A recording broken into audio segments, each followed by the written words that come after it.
soleh ketika mereka belajar dulu. Jangan dengar cerita guru antum ketika udah sukses.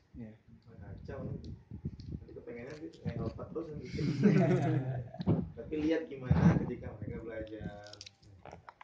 Salim Syajiri gimana? Salim Syajiri 10 tahun mondok, zaman dulu belum ada WhatsApp ya. Masih kirim-kiriman surat. Nggak pernah buka surat sama orang tuanya. Siapapun yang ngirim, walaupun abah uminya yang ngirim, nggak datang surat taruh di bawah bantal. Aku surat taruh di bawah bantal. Untuk apa? Supaya nggak ganggu fokus belajarnya beliau. Setelah 10 tahun baru buka tuh surat. Buka, Halati yang meninggal 6 tahun yang lalu. Lama meninggalnya. Poinnya apa? Bukan berarti kemudian matiin handphone selamanya. Sekejam itu. Cuman gimana mujahadahnya mereka ketika mereka ingin menuntut ilmu, mereka fokus sama ilmu, tidak main-main sama ilmu. Karena disebutkan sama ulama bahwasanya ilmu bakhil. Ilmu itu paling pelit-pelitnya makhluk Allah. Take umrah kulluh, kau kasih semua seumur hidupmu, semua hartamu, waktumu, semua hidup untuk ilmu, maka ilmu akan ngasih kau sedikit. Kalau ente dari balik bisa belajar sampai umur 60 tahun, tetap masih belum ada 1% ilmu di dunia ini yang kita kuasai. Dikit masih sedikit. Artinya pentingnya dalam bentuk ilmu ini adalah ilmu bisa dicari, tapi adab susah untuk dipilih. Ya, penting. Pergi sama guru. Nggak peduli mah, ente mau khatam Iyanat Tolibin 4 kali 100 kali nggak peduli. Ente khatam mahali sampai 10 kali 200 kali bahkan ente khatam nggak peduli. Kalau ente nggak adab sama guru, udah pulang nggak bakal manfaat itu ya. Jadi Allah Ta'ala kemudian ketika kita pulang daripada daya, bukan seberapa lama kita duduk di daya, seberapa kita bisa kasih manfaat untuk umatnya Nabi Muhammad. Ada 10 tahun, 15 tahun, cuma di daya ya sama guru, adabnya guru, juga ini guru juga nggak diperhatiin, apa segala macam, pulang gimana, nggak manfaat itu. Ada yang cuma 4 tahun, tapi masya Allah ta'adil, masya Allah ajib sama gurunya ya, pulang Allah Ta'ala hantarkan orang-orang yang untuk ilmu sama dia. Tapi ada juga teman yang tidak adab tapi pulang belajar sama dia. Iya, Allah Ta'ala juga hantarkan orang-orang ke majelis atau ke pengajiannya dia yang akan buat problem dengan pengajiannya.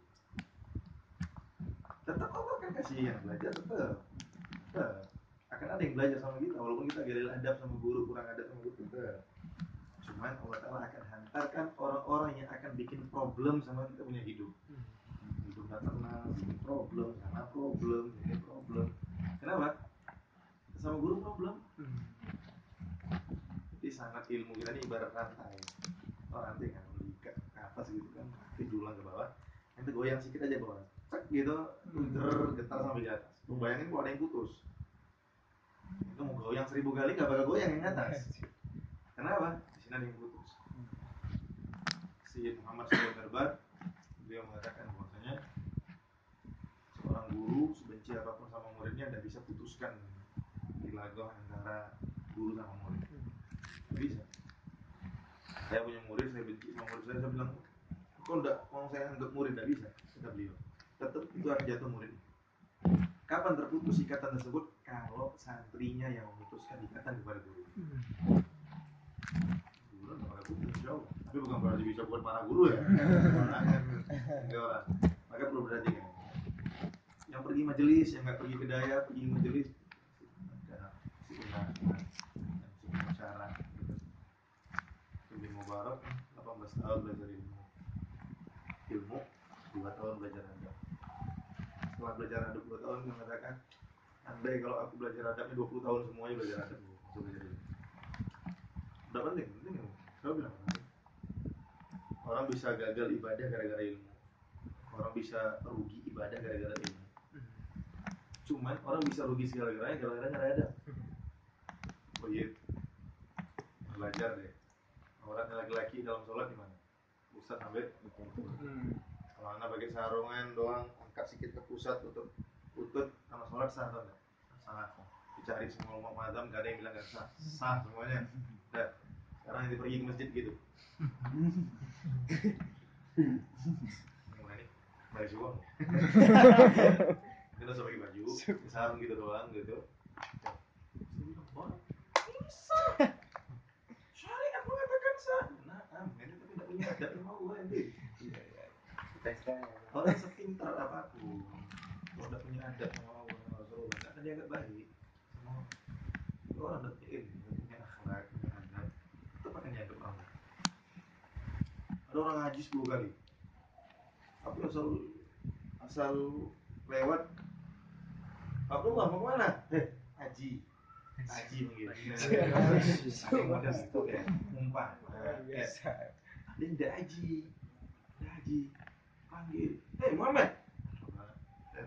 Karena berkabar ya, tidak dihormatin, direndahin. Malah makin dihina, makin baik sama orang. Ini walaupun udah haji 10 kali, kira-kira orang lebih suka yang mana? Suka yang ini. Kenapa itu tadi? Berakhlak itu pancaran daripada kebaikan yang orang akan mandang gitu. Kalau orang nggak mandang ilmu gitu. Habib Zain Baharon dulu dakwah di Haji Banyil. Punya murid saya khadam saya. Saking senangnya sama ini murid, diberangkatkan ke Hadron. Belajar di Tarem. Belajar di Tarem terus segala macam. Nanti kan ya, bukan berarti udah ke Tarem langsung pulang jadi wali. Enggak. Aku main-main sama aja. Bukan berarti anak ke Tarem langsung pulang jadi wali. Sholat di langit langsung bilang. Ya, main-main tetap gagal nanti. Nggak ada bedanya di sini sama sama. Nggak taat terus nunggu sama. Pergi ke Tarem balik, kemudian diundang ceramah sama satu orang.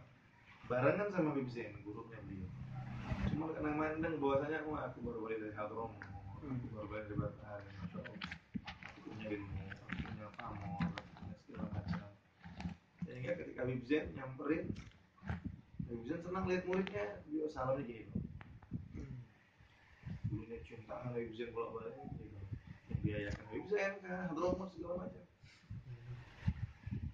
Habib Zain nggak masalah, memang tawaduknya beliau cuma nggak apa-apa. Cuman terkadang ketika kita nyakitin kekasihnya Allah, Allah Ta'ala yang cemburu. Sekarang masih ada orang punya majelis, enggak? Ngapain? Jadi tukang sapu di DPR Jakarta. Mantekan apa?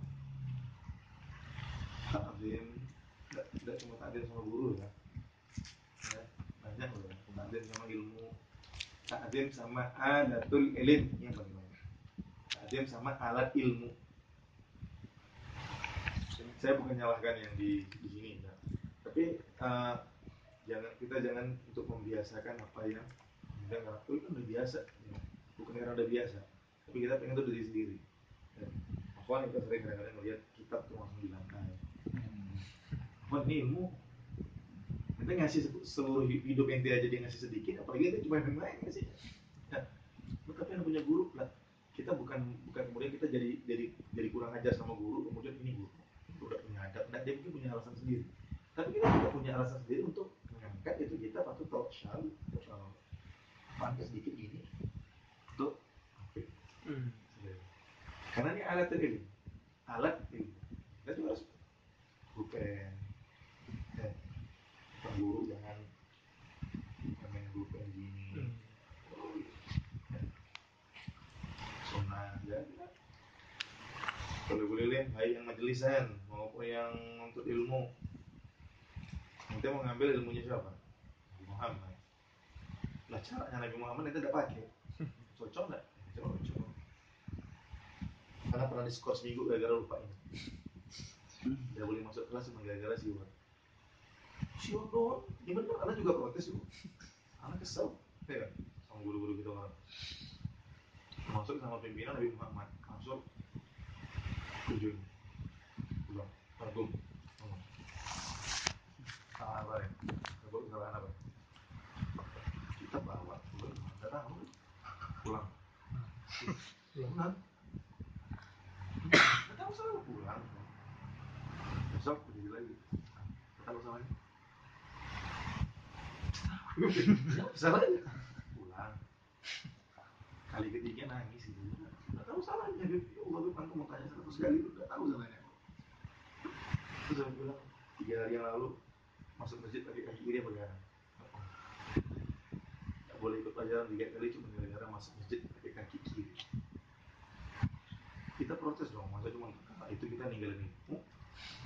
Lalu Muhammad mengatakan bahwasanya bagi saya tidak pantas orang mengambil ilmu yang baginda Nabi Muhammad tapi tidak perhatian dengan apa yang dilakukan Nabi Muhammad. Kita pengen jadi pewaris Nabi Muhammad.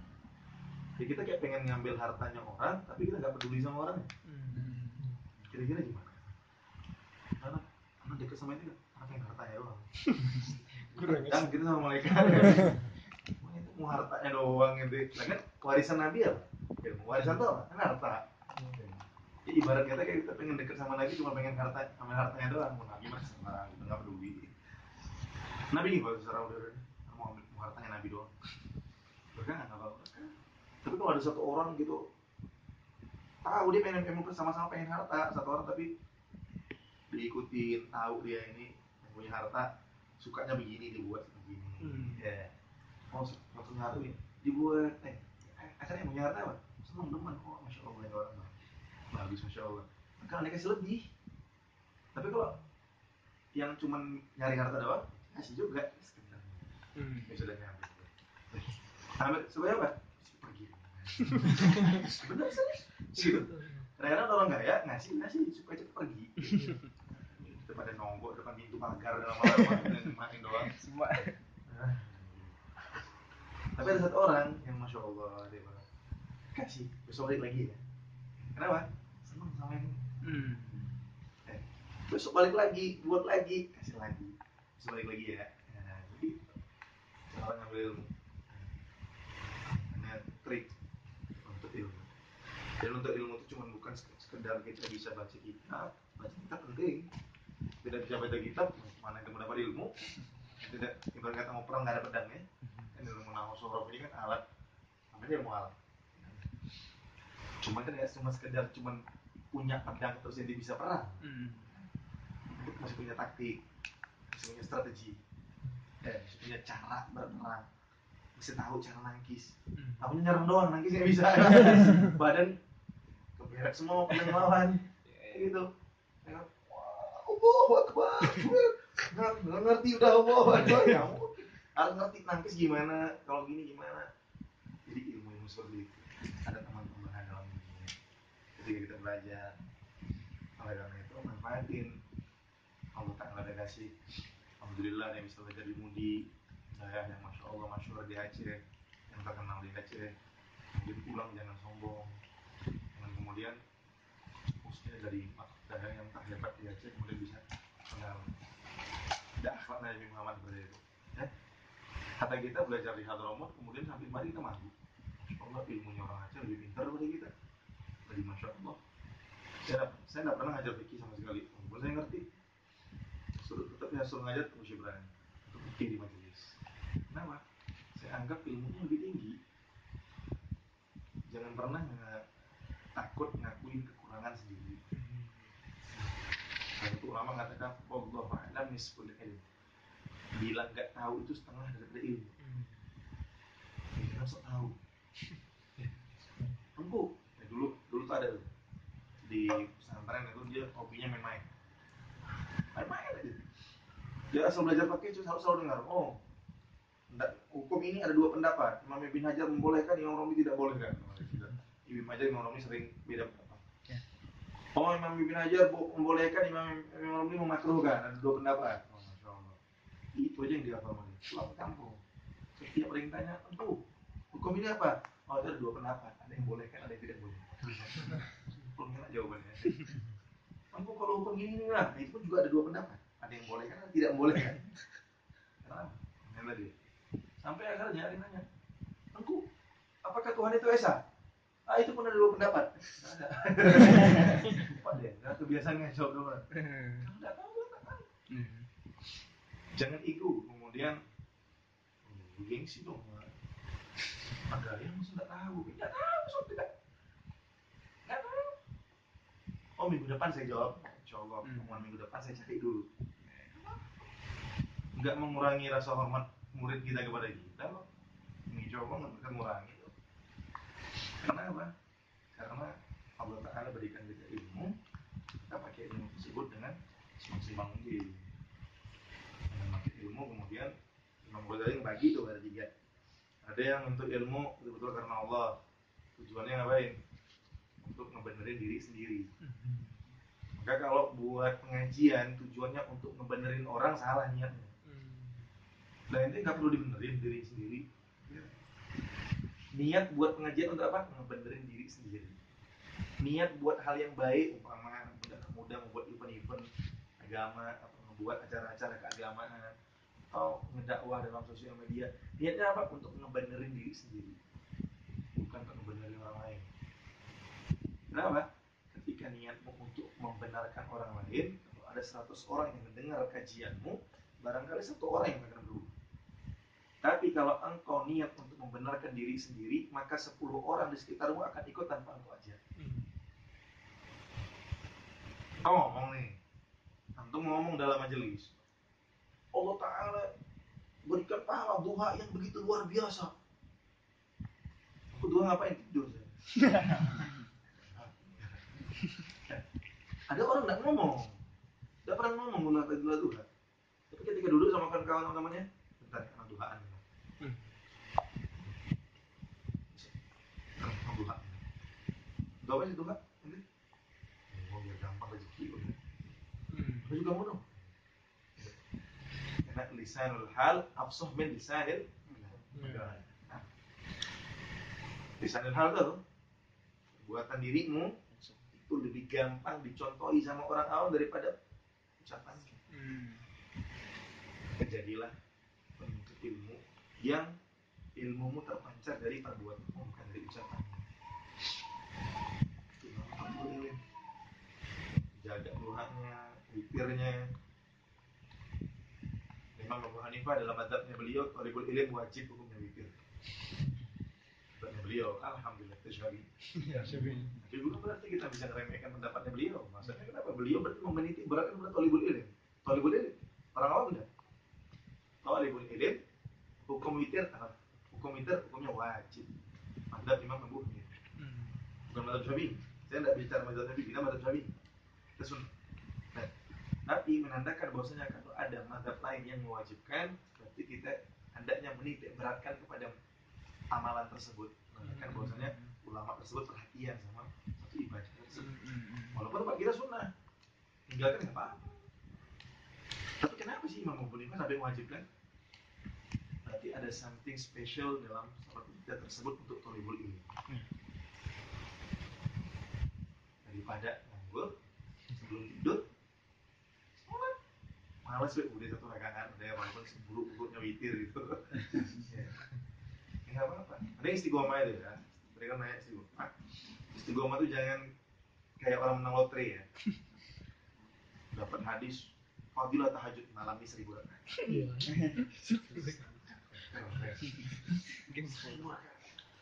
Siap isya tidur. Bangun jam 9. Tahajud bukan? Tahajud. Belum tidur. Tahajud udah masih jam 2 malam. Sholat isya tidur jam 8. Bangun jam 9. Kawan manggil, Muhammad. Wah, Amun ibadah yang begitu luar biasa. Aku ingin mendekatkan diri kepada Allah. Allah Akbar 1000 rakaat. Besok aku capek. Istirahat. Itu apa? Itu punya ibadah. Cuma sekali seumur hidup kok. Lu bisa gimana? Dapat fadilah tahajud. Aku mampunya 2 rakaat. Masih mampu? Enggak apa-apa, simpan stamina besok. Besok 2 rakaat. Besok 2 rakaat. Ambil 40 hari. Biasa 40 hari itu paling sulit. Ada aja cobaan di 40 hari. Ada aja kawan ngajak ngopi, mau tahajud nanti ada aja yang begadang, nggak sempat tidur. Mau sholat tiba-tiba, udah bentar ada tuh. Itu lewat 40 hari, tambah 2 rakaat lagi.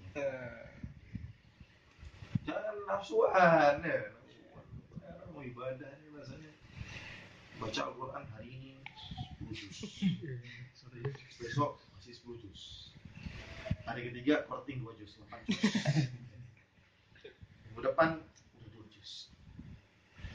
minggu depannya lagi kan sebelum-sebelumnya udah banyak syaitan. Kalau hari ini balapan nggak apa-apa kayaknya. Itu syaitan. Jangan salah, syaitan tidak selamanya nyuruh engkau itu maksiat. Hati-hati. Enggak selalu syaitan yuk mabuk, enggak. Ente tahu ente santri enggak bakal diajak mabuk. Rugi syaitannya. Buing mulutnya ente enggak bakal mau. Syaitan ngajak gimana? Supaya apa? Besok datang bosan, enggak tahajud lagi. Nah, ini menang. Syaitan nyuruh gimana? Nyuruh. Yang nyuruh ente pergi ke majelis-majelis ilmu, ke daya siapa? Syaitan. Itu siapa yang bilang? Imam Ghazali. Yang nyuruh ente ke majelis ilmu, syaitan. Yang bisikan ke ente, pergilah untuk ilmu, engkau akan berjalan di atas sayapnya para malaikat. Siapa? Syaitan yang bisikan. Walaupun hadis Nabi. Ini Habib udah mulai sesat nih. Nah, udah apa-apa. Tunggu dulu, jangan dipotong ya. Jangan kayak orang sebelah potong-potong iuk ya. Syaitan yang bisikan, malaikat letakkan sayapnya di atas kaki kita. Siapa? Syaitan. Ikan-ikan istighfar untuk engkau kalau engkau nuntut ilmu. Siapa yang bisikan? Syaitan. Kalau engkau nuntut ilmu engkau, siapa? Syaitan. Ya masa iya sih, Beb? Masa syaitan bisikan seperti itu? Kita jadi nuntut ilmu dong. Nah. Tapi jangan lupa, syaitan tidak bisikan. Thalibul ilm, yang nuntut ilmu, tidak mengamalkan ilmunya akan diadab sebelum yang nyembah berhala. Syaitan tidak bisikan. Thalibul ilm tapi tidak jaga hatinya, sombong, maka ilmunya sia-sia. Syaitan tidak bisikan. Engkau jadi thalibul ilm, tapi kalau engkau tidak adab sama gurumu, ilmu tidak manfaat, syaitan tidak bisikan. Syaitan pengennya apa? Pengen jadikan engkau sebagai sing luaran thalibul ilm tapi hati rusak. Jangan salah. Yang kepikiran bahwa syaitan cuma ngajak ke diskotik, kagak. Itu mah level-level di luar sana, ente nggak bakal diajak ke diskotik. Ente diajak kemana? Ke majelis ilmu. Sampai majelis ilmu gimana? Baru syaitan bilang, orang sebelah baru itu, ente masih lebih mulia daripada orang sebelah. Nah ini tujuannya itu. Ke majelis ilmunya, syaitan yang nyuruh. Sampai majelis ilmu, sampai tempat ngaji, baru mulai syaitan. Itu terus berapa sih? Terus 6. Astagfirullah. Baru mondok, baru masuk daya, biasa itu. Ya. Siapa? Waktu suruh ke daya, syaitan juga. Apa? Syaitan tahu kita punya kelemahan di hati.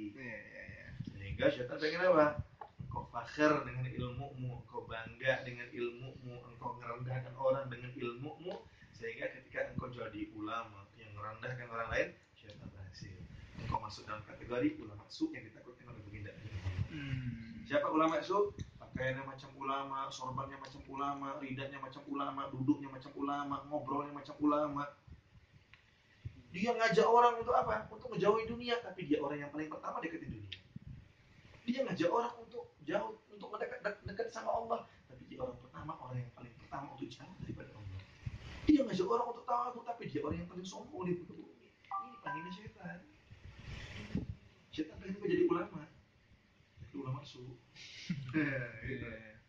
Nah, jangan kemudian bangga, aku anak majelis ilmu. Ya.